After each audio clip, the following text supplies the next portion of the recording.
Alam mo ba na mayroong isang bansa sa Europa na tahimik ngunit malalim ang obserbasyon sa mga nangyayari sa buong mundo? At nitong mga nakaraang taon, isang nakakagulat na pahayag ang kanilang binipiwan tungkol sa isang bansang matagal lang minamaliit ng iba, ang Pilipinas.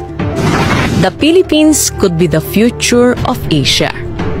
Isang linya na yumanig sa mga diplomat, ekonomista at mga pinuno ng mundo. At ang nagsabi nito, hindi isang Pilipino, kundi mga eksperto mula sa Germany. Ano nga ba ang nakita nila sa Pilipinas na makadalang binabaliwala ng iba? At bakit nga ba naniniwala ang Germany na ang Pilipinas ang susunod na haligi ng Asya? Bago po natin sagutin ang mga tanong na yan, inaanyahan ko po kayo na i-like ang video na ito dahil isa po yung napakalaking tulong para sa aming mga content creator. Maraming salamat po.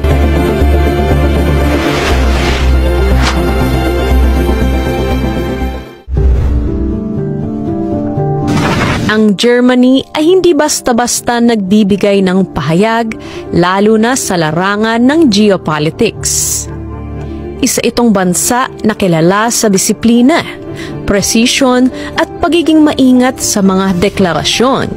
Kaya naman, laking gulat ng marami nang magbitiw ito ng pahayag tungkol sa Pilipinas. Sa isang International Economic Forum na ginanap sa Berlin, isang German economist at kilalang advisor sa European Union na si Dr. Klaus Reinhardt ang nagbigay ng isang pahayag na hindi inaasahan ng lahat. If the Philippines continues its current trajectory in digital innovation, demographic advantage, and geopolitical position, it could easily become the future powerhouse of Asia. Sa unang tingin, tila isa lang itong pangkaraniwang pahayag. Pero sa mundo ng global economics at international relations, isa itong pahayag na may bigat at seryosong implikasyon.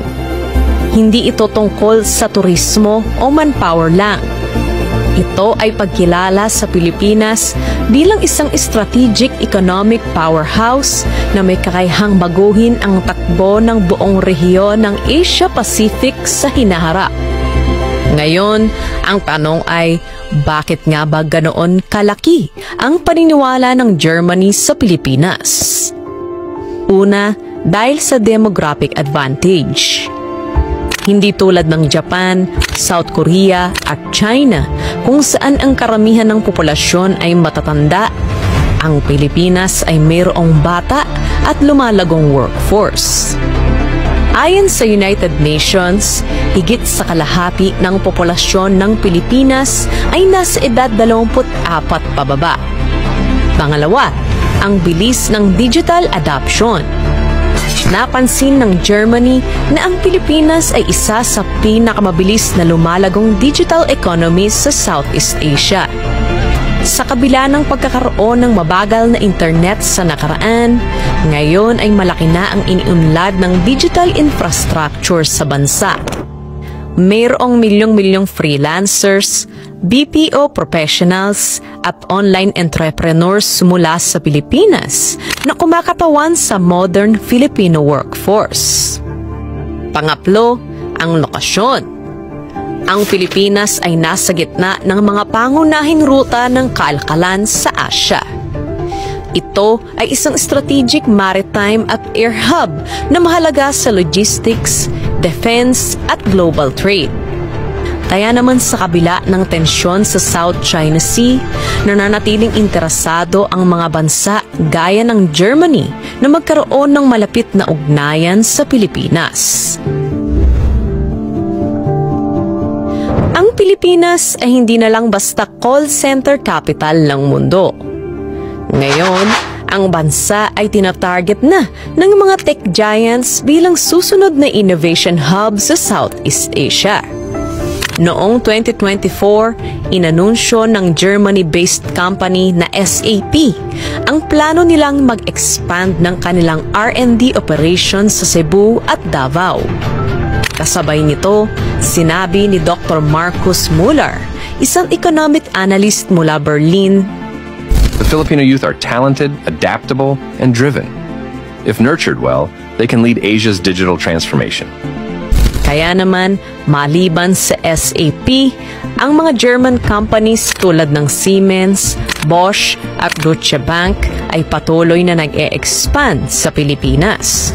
Hindi lang dahil sa mababang labor cost, kundi dahil sa dekalibring talento ng mga Pilipino. Pero hindi lang sina Dr. Reinhardt at Dr. Muller ang naniniwala sa potensyal ng Pilipinas. Sa isang panayam kay Ambassador Anke Reipenstuhl, dating German ambassador sa Pilipinas, sinabi niya, "The Filipino people have this unique mix of resilience, optimism, and global perspective. It is rare and powerful." Dagdag pa niya, ang mga Pilipino ay may mataas na cultural intelligence. Kaya naman, madali para sa kanila ang makipagtrabaho sa iba't ibang lahi. Isang mahalagang bentahe sa pandaigdigang merkado.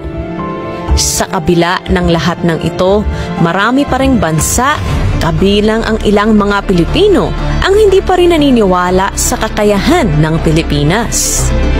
Madalas nating marinig sa iba, wala nang pag-asa ang Pilipinas. Laging kulelat sa teknolohiya. Nag-e-export lang ng tao, hindi ng innovation. Pero ano nga ba ang nakikita ng Germany sa Pilipinas na hindi nakikita ng iba? Simple lang, ang potensyal. Habang ang iba ay nakatuon sa mga problema sa kasalukuyan, ang Germany ay nakatingin sa hinaharap. Kung ganito kalaki ang tiwala ng Germany sa Pilipinas at sa mga Pilipino, ang tanong ngayon ay, handa ba ang Pilipinas na panindigan yon?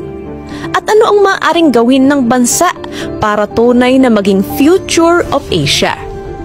Una, bigyang halaga ang edukasyon, lalo na ang digital skills. Pangalawa, suportahan ang mga tech startup na gawa ng Pilipino para dito mismo sa Pilipinas umusbong ang innovation. Pangatlo, ayusin ang mga kalsada, internet at iba pang mga infrastruktura. Dahil hindi uunlad ang isang negosyo kung mabagal ang transportasyon at komunikasyon. Pang-apat, sugpuin ang korupsyon para tumaas ang kumpiyansa ng mga dayuhang mamumuhunan. And last but not the least, dapat na magkaisa ang mga Pilipino. Dahil kahit gaano man kalaki ang potensyal ng Pilipinas, kung watak-watak naman ang mga mamamayan nito, mananatiling pangarap lang ang lahat. Sa kabila ng lahat ng hamon, mula sa kahirapan, katiwalian at kalamidad, nananatiling matapag ang Pilipinas at ang mga Pilipino. At ngayon, isang tinig mula sa Europa ang umalingaw-ngaw sa buong mundo. Isang bansa na daan-daang milya ang layo, ngunit may malinaw na pananaw at malaking paniniwala sa hinaharap ng Pilipinas.